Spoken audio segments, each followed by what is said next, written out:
స్వాతి, స్వాతి. ఏమిటండి?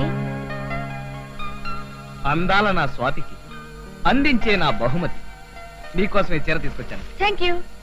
Swathi, small kiss. అయితే కళ్ళు మూసుకోండి.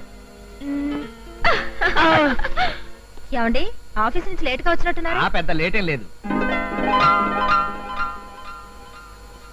ఈ చీర ఎక్కడిది? ఉదయం మీరిచ్చిందే. నేనిచ్చింది గులాబీ రంగు. జిలేబీ గులాబీ అంటూ డైలాగులు చెప్పారు కానీ నాకు ఇచ్చింది మాత్రం ఈ చీరే. కీర్తి, నువ్వు అనవసరంగా కన్ఫ్యూజ్ అవుతున్నావు. ఇక్కడ ఇచ్చింది గులాబీ రంగు చీర, అక్కడిచ్చింది పసుపచ్చ రంగు చీర. అక్కడంటే ఎక్కడా? అక్కడంటే ఎక్కడరా? కొట్టేనంటే గోప గులాబ్ జామ్ అయిపోతావు. అక్కడ క్యాన్సిల్, ఇక్కడే. ఇక్కడైతే ఎల్లో శారీ ఇచ్చారు. అయితే అక్కడ ఏదో కన్ఫ్యూషన్ ఉంది. కన్ఫ్యూజనా? అంటే మీరు 2 చీరలు కొన్నారా? నేను 2 చీరలు కొట్టబెట్టి నువ్వు ఒక్కటే ఉంటే ఒకటే కొట్టాడు. మరైతే ఎందుకు అలా కంగారు పడుతున్నారు? ఇప్పుడు నేను కంగారు నువ్వు వెళ్ళి పని చూసుకో. ఏమిటండి ఇది? చెయ్యి జారిపోయింది. చెయ్యి జారితే పర్వాలేదు. ఎంత దెబ్బ కొట్టిస్తుంది.